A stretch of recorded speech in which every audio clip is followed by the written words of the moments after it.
today onwards on every Wednesday, we will have 40 minutes lecture on Dr. Babasaheb Ambedkar, and I hope that it will take quite a long period of time in order to explore the life and mission of Babasaheb Ambedkar. And I was trying to find a way in which we can approach the life of Babasaheb Ambedkar. And I found that it's very difficult to approach the person of Dr. Babasaheb Ambedkar through one angle. Because if we try to look at such a huge and deep personality as Dr. Babasaheb Ambedkar, all different angles have their limitations, because when we start looking at from certain angle, we are already biased by that angle, by that point of view. So it's very important to have a total view of the personality of Dr. Babasaheb Ambedkar. So we are not trying to approach him through one angle, but as a need of medium, we have to do that in order to look at him from all different angles and to understand him whole person. So it's very difficult, but it's a useful thing to do in order to really approach a man of his stature. So I would like to explain you a few things about how we are going to approach the life of Dr. Babasaheb Ambedkar. So sometimes we approach the personalities like Dr. Babasaheb Ambedkar through the first-hand information of what he has said about his own life. So we can say that that's the first-hand account or the primary source by which we can know the person directly.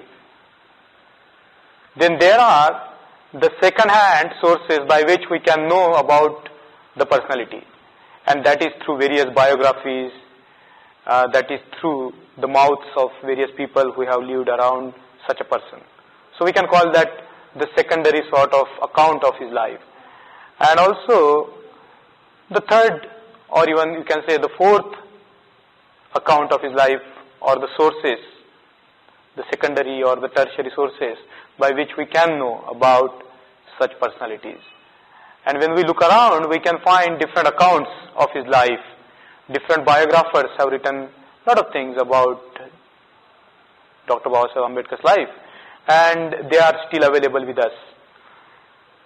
Also, there are historical accounts by which we can understand the personalities.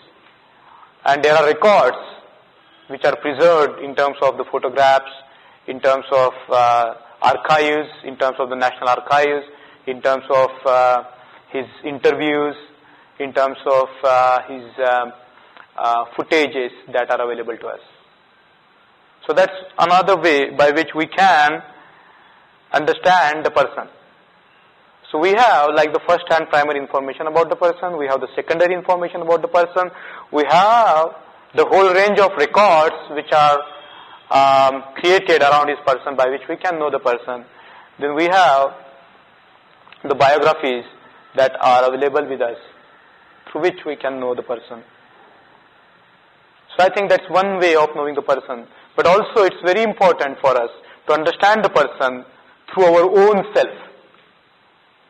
So it is not that we have all this material available around us, but it's also important for us to apply ourselves, to apply our own consciousness, so that we can know about this great personality, which we are going to talk about, and that's Dr. Ambedkar.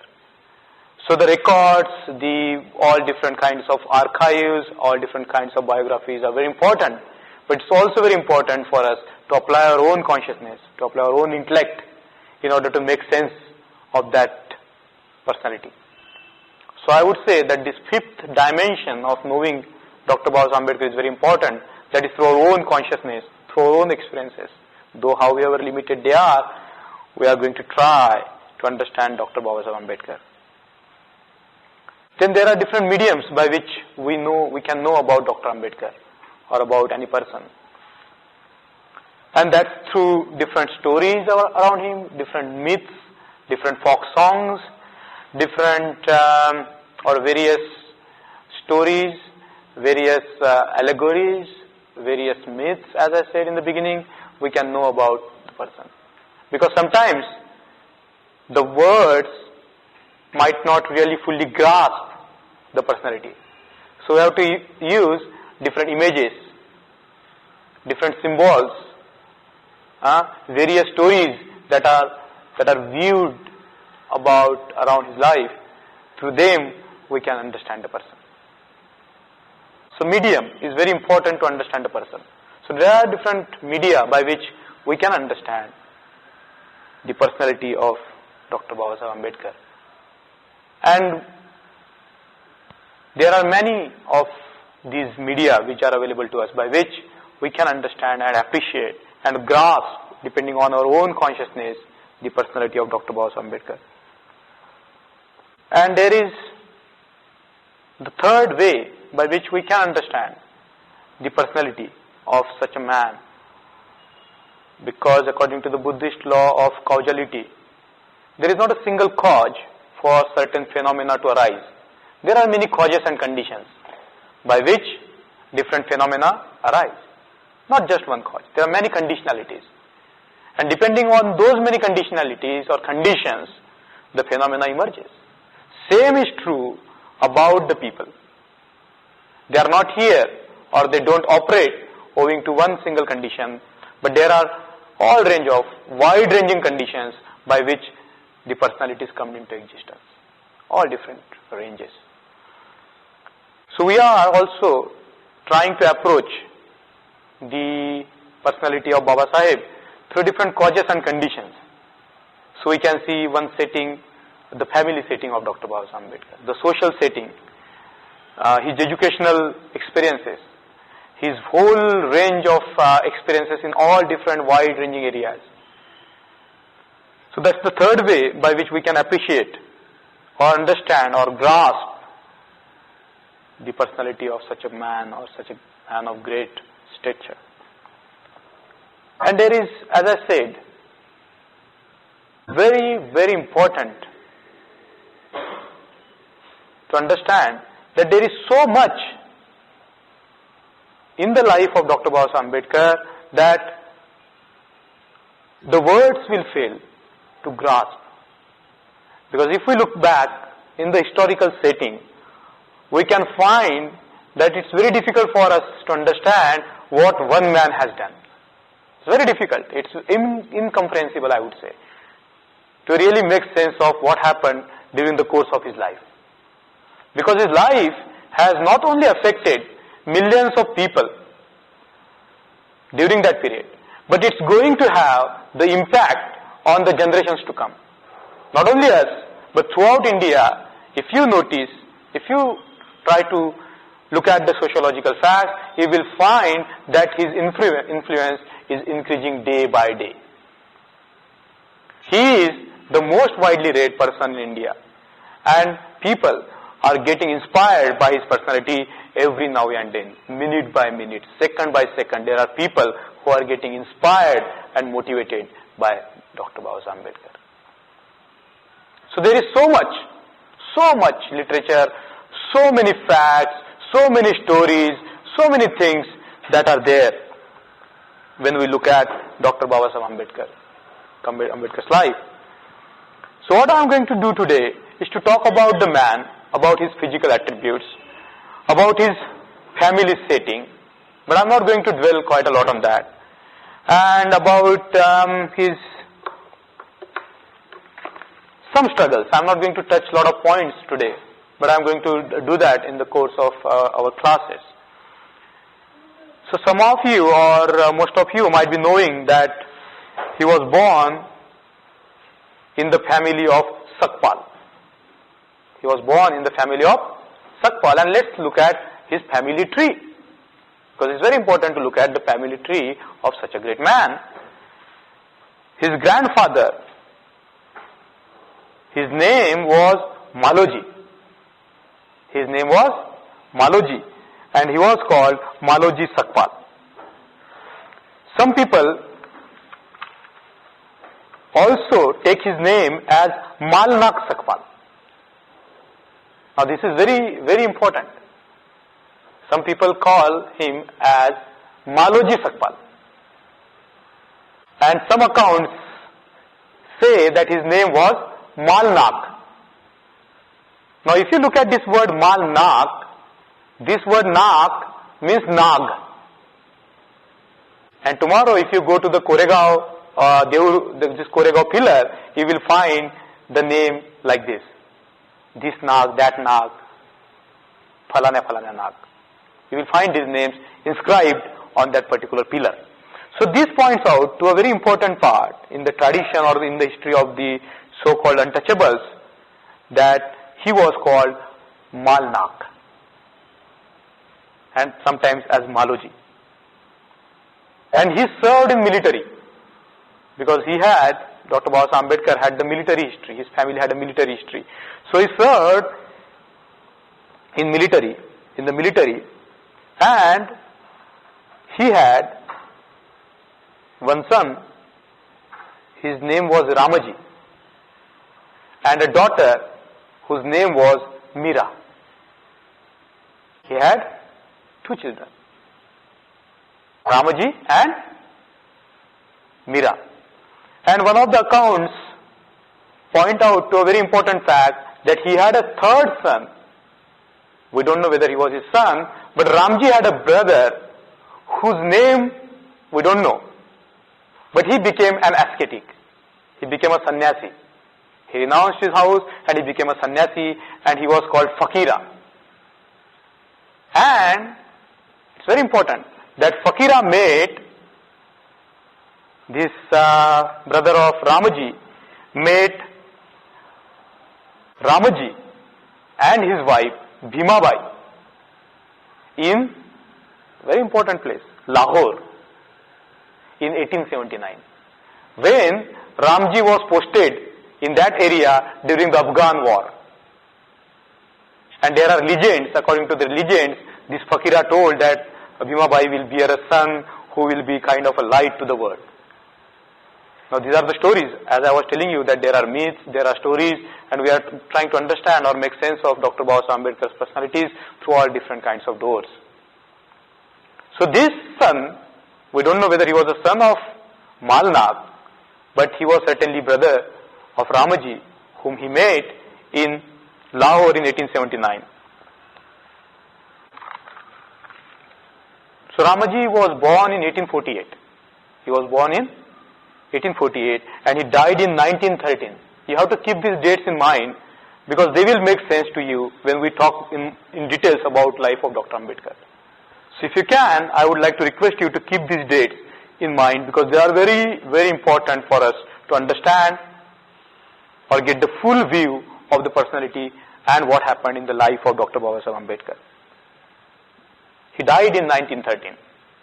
Now 1913 is the year Dr. Babasaheb Ambedkar went to New York.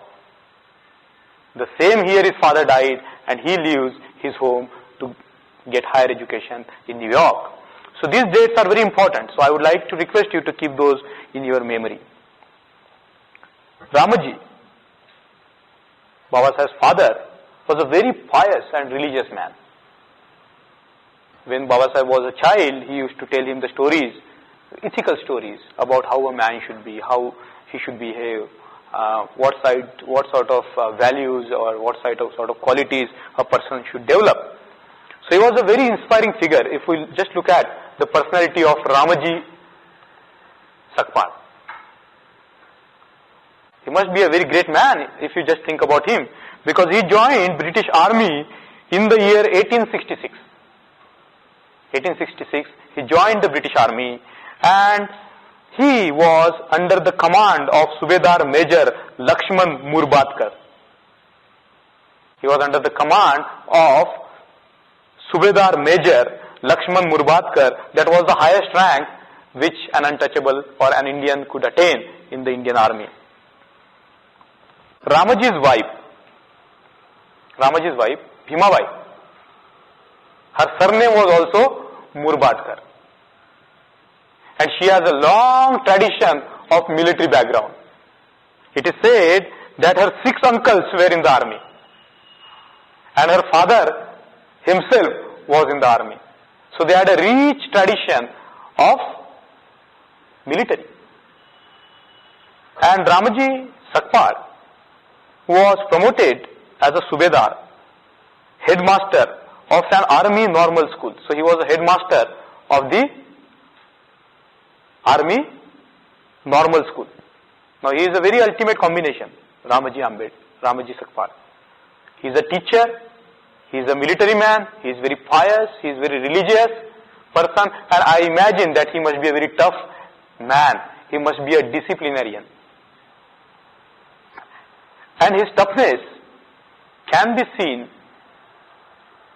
in one of his family life.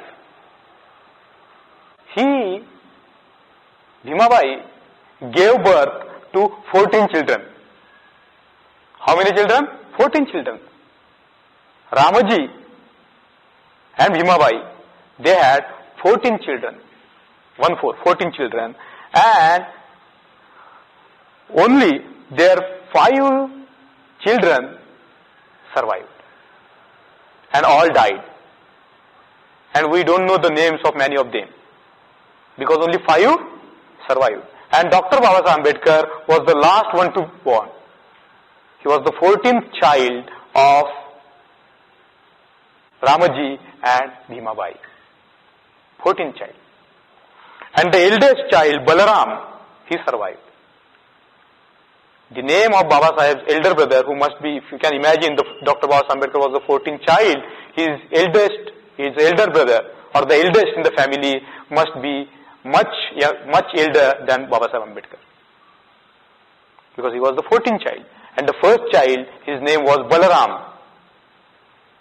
His name was Balaram. And Anandrao was the second child. He was the second child. And Bhim was the last 14th child. And he had 2 sisters. And their names were Manjula and Tulsi. Their names were Manjula and Tulsi. And in the various letters, or at least in one letter, you can see the reference of Dr. Babasaheb Ambedkar's brother, Balaram. When Balaram died, Dr. Babasaheb Ambedkar was in London and he couldn't come and attend the funeral of his eldest brother, Balaram. We can go deeper into this family tree. We can look at the sons and daughters of Balaram and Anandrao, Bhim, Manjula and Tulsi. But just a point of reference, Balaram was a clerk in BMC, in Bombay Municipal Corporation. And Anandrao, he had 2 sons, Mukund and Gangadhar. Anandrao had 2 sons, Mukund and Gangadhar. Ramaji Sakpal came from a village called Ambavade. And this village is very beautiful. It's surrounded by hills. It's a very beautiful village. Even today, if you visit that place, it is one of the beautiful places in that area. So beautiful, vast expanse of land, sea coast not so very far, and it's a very calming, balmy site of an atmosphere in the place. It's all green, very beautiful place. And it's near Dapoli. The place, Ambavade, is near Dapoli. It's 5 miles off from Mandangarh. There is another place called the Mandangarh, and Ambavade is 5 miles away from Mandangarh. It's a very small town in the Ratnagiri district. So Dr. Babasaheb Ambedkar, his family came from Ratnagiri district, from a small village called Ambavade. And Bhimabai, mother of Babasaheb Ambedkar, she came from Thane district. She came from Thane district, from a place called Murbad. And that's why her surname was Murbadkar. And when Dr. Babasaheb Ambedkar was enrolled in the school, his surname was Ambavadekar because he came from Ambavade. Very important facts to keep in mind. Small facts, but they can open before us the whole geography of the region. Because once we understand that the surname of, or the second name of Bhimabai was Murbadkar, that means she came from Murbad, that is located in the Thane district. When we look at the surname of Babasaheb Ambedkar, Ambavadekar, we can say that he came from Ambavade. But his surname or his second name was not Ambavadekar, it was Sakpal. So because of the legal procedures and because of the legal matters, his name was put as Ambavadekar. So Dr. Babasaheb Ambedkar was born in the military headquarters of wars. Such a peaceful person was born in the military headquarters of wars. The place was called the military headquarters of war. In short, it was called Mahu, M-H-O-W. So Mahu was not the name of the place. The name of the place was military headquarters of wars. And it's located in the present day Madhya Pradesh. And it was in those days called the Central Provinces. Not Central Provinces, CP and Berar, that area. So it's also a small town, and they had a small cantonment because Dr. Ambedkar's father was serving in the military. It was the cantonment area, and they had small houses. So Dr. Ambedkar was born in a very small house, and he was born in the morning. He was born in the morning. So maybe indicating that a sun is going to rise. That might be the indication by the nature that the sun is going to rise in the dark horizon of the untouchables. And he was born on 14th April 1891. He was born on 14th April 1891. His mother, Bhimabai, died when he was 6. And after 2 years, Dr. Babasaheb Ambedkar's father, Ramaji, had to come back to his native place. So when he came back to his native place, he couldn't do anything in Ambavade. So he was in the nearby place, which was a big town called Dapoli. So Dr. Babasaheb Ambedkar spent a few years of his life in Dapoli. Then Ramaji found a job in Satara. So the family migrated to Satara, because his father found a job in the Satara Taluka, the Satara district. So because the father migrated, young Bhim migrated with him because he had no choice. He is very small. So if you can look at Babasaheb's earlier life, you can see that he was born in Mahu. When he was young, maybe 2 years old, he was taken to Dapoli, and after spending a very few years, he was taken to Satara and then to Bombay. So even as a child, Dr. Ambedkar had the experience of several places. Even as a child. In 1900, I have the date, on 7th November 1900, he was admitted in the Standard 1 class. In 1900, he was admitted in a school, and he left the school in Satara in November 1904. So he studied in Satara for how many years? 4 years he studied in Satara. And he was a very mischievous child. In Satara, when he was going to the school, he was a very mischievous child. He used to play here and there, and he used to tease people.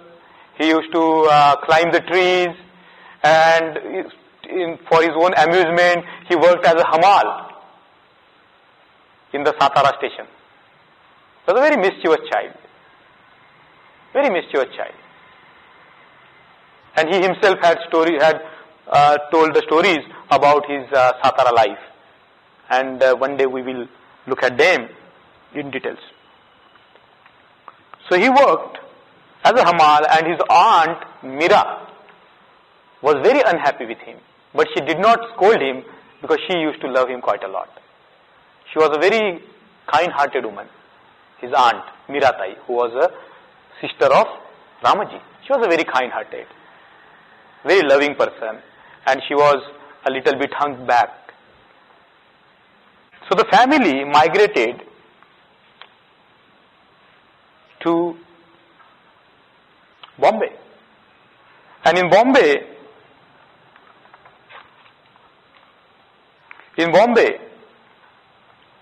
Babasaheb got admission in the school called Maratha High School, Parel. The name of the school is Maratha High School, Parel, in 1905 in the standard 5th. So he went to the school in 1900. He studied in Satara till 1904, and in 1905 Dr. Ambedkar got admission in the school named Maratha High School in Parel, Bombay. And then till 7th standard Dr. Babasaheb Ambedkar studied in Elphinstone High School. Elphinstone High School, and he studied there till 1908. In 1907, he passed his matriculation examination. You don't have to keep all these dates in your mind, but I am just giving you dates so that you can understand also the forces of time and the circumstances. Because it is very important for us to travel through the tunnel of time and try to imagine what it must be like during that period. What it must be like in Mahu, what it must be like in Dapoli that time, what it must be like in Satara at that time, what it must be like in Bombay at that time. Because we are talking about a period which is 100 years behind us now. So that period must be very different. The school system must be very different. The circumstances must be very different. So I would like you to travel through the time and be there. Use your imaginative power and be there during those periods. I am going to take you now to a place where Dr. Babasaheb Ambedkar was living as a child. So I will now take you straight away to Bombay. The chawl number 1. The chawl number 1. That is the location of the place where we are going to travel now. Bombay, Parel, chawl number 1. Improvement Trust, chawl number 1. 2nd floor. We are going to now 2nd floor. And we are now going to travel through the corridors of that chawl. And we are going to look out for 2 numbers, 50 and 51. So where are we now? We are in Parel, we are in Bombay, in Parel. We are in a chawl number 1 called the Improvement Trust, chawl number 1. Now we are on the 2nd floor. And we are standing in front of the 2 rooms which are facing each other. Number 50 and number 51. That's where young Bhim was living with his family. Now you open the door of the room number 50. And you enter into the place where young Ambedkar was studying. That room number 50 was used for the study. And it also was used as a parlor to see the guest. Sometimes you want to tie a goat. So sometimes Babasaheb has to share his room with a goat in the room number 50. And if you open the door of room number 51, you can find the utensils, you can find the items of the kitchen. Because that place was used as the household thing. It was used as a kitchen, it was used as storing all different materials. And it will be very interesting to go there even today, to have a look at what it must be like at that period. So coming out of this room number 50 and 51, we can directly go to his school. We can take our mind to Satara, where he was going to school with his brother. So these 2 brothers, from a very poor family, very difficult to live, Dr. Ambedkar had to wear the shirt of his brother. Sometimes he had very meager clothes because they were very poor. When they went to school, the teachers and the students from the high caste, they discriminated with them. They didn't allow them to come to the blackboard and use it, because that means that their tiffins will be polluted. So there was a kind teacher, whose surname was Ambedkar. He gave his surname to Dr. Babasaheb Ambedkar. So from thereforth, Dr. Babasaheb's name came in the record as Ambedkar. His name in the record was Bhiva Ramaji Ambedkar. But when he left the school, his name became Bhim Ramji Ambedkar. He was a very well-built person. Now we are not talking about very young Ambedkar, but we are now dealing with the Ambedkar as a child.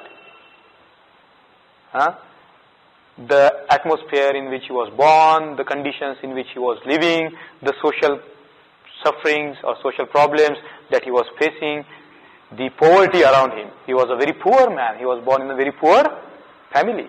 Though they were serving in the military, they had no greater means to sustain their family. So he was born in a very poor family. So you can see this all sort of conditions around Dr. Babasaheb Ambedkar. He was the 14th child. He was born in a poor family. His father was a very devotedly religious person because he was a Kabirpanthi. He was a Kabirpanthi. Bhimabai, her family was also Kabirpanthi. So whenever they had time, they used to discuss about the different dohas, various dohas of Kabir. So he was born in a very religious, very good family. His father was very keen on educating his children, very keen on education. He was so keen that he made his 14th son pass the matriculation examination. So Dr. Ambedkar was the first boy to pass the matriculation examination from the Western India, coming from the untouchable background. He was the single person to have passed the matriculation examination in 1907. Ramaji Ambedkar, or Ramaji Sakpal, because he was not Ambedkar. He was not Ambedkar. His name was Ramaji Maloji Sakpal. RMS. RMS was a very devoted social activist. Very devoted social activist. He kept his contacts with non-Brahminical movement of that period. Some account says that he also met Jyotiba Phule. We don't know much about that. We don't know the historical facts about that, but we know the historical fact that he was very heavily influenced by the movement started by Mahatma Jyotiba Phule, because a very close friend of Mahatma Jyotiba Phule, his name is Krishnaji Arjun Keruskar, who was a leader of a non-Brahmin movement, was a very good friend of Ramaji Sakpal. You keep this name in your mind, Krishnaji Arjun Keruskar, because he was a man who supported Dr. Babasaheb Ambedkar throughout his life. Without this man, it would have been very difficult for Babasaheb Ambedkar to become Babasaheb Ambedkar. He was such a good friend of Jyotiba Phule that Jyotiba Phule, according to some accounts, instigated this man to write biographies of two great people. When Phuleji was on the deathbed, he requested Krishnaji Arjun Keruskar, who was a very brilliant person. I imagine that he was a very brilliant man. Requested Krishnaji Arjun Keruskar to write biographies of two great people. In the future classes, I am going to talk about the people who influenced Dr. Ambedkar. So I am going to conduct a whole class on Krishnaji Arjun Keruskar. The whole class will be devoted to his personality. But for the time being, it's very important to keep these facts in your mind that these two biographies, which Krishnaji Arjun Keduskar, who was also known as Dadaji Keduskar, very promptly wrote two biographies, one of Shivaji Maharaj and another of the Buddha. He promptly wrote two biographies. And when Dr. Babasaheb Ambedkar passed his matriculation examination, there was a big public program held. Ramaji Sakpal opposed that program. He said that you will spoil the child. Don't celebrate this occasion. There is no need to felicitate Bhim because he will be pampered. But Dadaji Keduskar said, no, we should celebrate this occasion. And there was a public felicitation held in 1907 in Bombay to celebrate the success of Bhim in the matriculation examination. And in that program, Dadaji Keduskar, you can imagine several people sitting in the front, Ramaji Sakpal and Dadaji Keduskar. Dadaji Keduskar might have given a small speech. He might have given a small speech, but he also gave his biography of the Buddha to Dr. Babasaheb Ambedkar. That was in 1907. In the public program, Dadaji Keduskar gave the biography of the Buddha to young Ambedkar. And that book made a very deep impact on the life of Babasaheb Ambedkar. Very deep impact on Babasaheb's life. So this is the cultural, this is the social, we are not talking about the political environment yet. But that time, because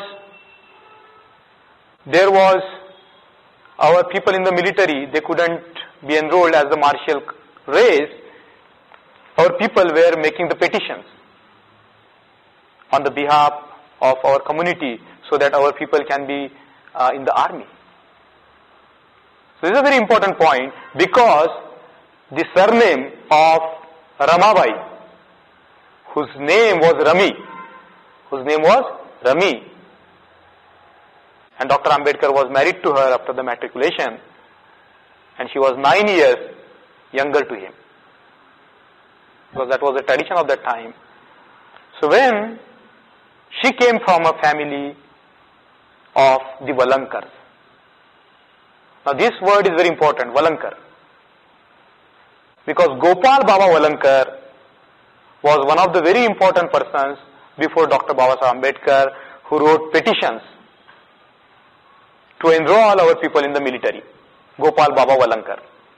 And he worked very closely with Mahadev Govind Ranade to write the petitions so that our people can be enrolled in the military. And the surname or the family name of Ramabai was Vanand. I don't know how it became Valang, because if you go to Ramabai's birthplace or Ramabai's village, it's called Vanand. I have been there. It's a very beautiful place. Not very far from Ambavade. It's not very far from Ambavade, the place called Vanand. Even today the village is there, Vanand. You can go there. It's very beautiful. It's on the hills and undulating hills, vast expanse of land, all green. It's very beautiful. So she came from Vanand. That's why her surname was Vanankar. So Dr. Babasaheb Ambedkar was married with Rami in Bhaikhala. And in the midnight he was married. Because they had no place to marry, so there was a fisherman's market. And in the night, the place was closed. So they used that opportunity to marry Bhim with Rami. And they had to finish the marriage before the dawn, before the daybreak, before the fisherman started coming in.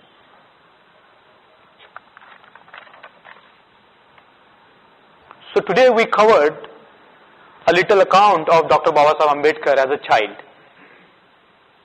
There are many small details which we can look into in this period, starting from 1891 to 1907.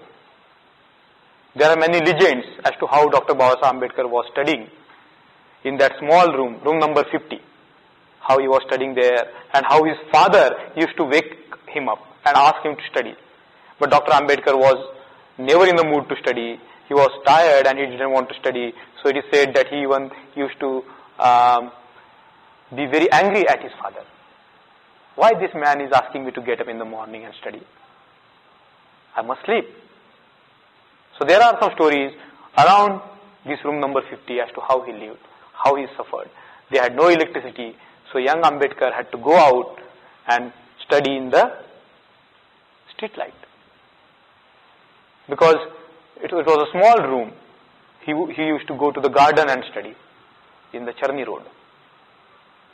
And sometimes it is said that Dadaji Keduskar saw young Ambedkar studying and he was very inspired by what he saw. And he knew that one day this man will become a very important person because he saw him studying in the garden. In the night he used to study under the street lamps. Because electricity was not very cheap that time. You had to burn the kerosene in order to get light. So we covered up to this part, 1907. And tomorrow we are going to cover the period, not tomorrow, but in the next class we are going to cover the period between 1907 and 1913, which is very important for us. And then I am going to go on covering the period from 1913 to 1916, which is going to be very exciting because we are going to tour America. We are going to literally enter into his college, see how that college was, where it was located and what he did. So for today, I think it's sufficient. See you next Wednesday.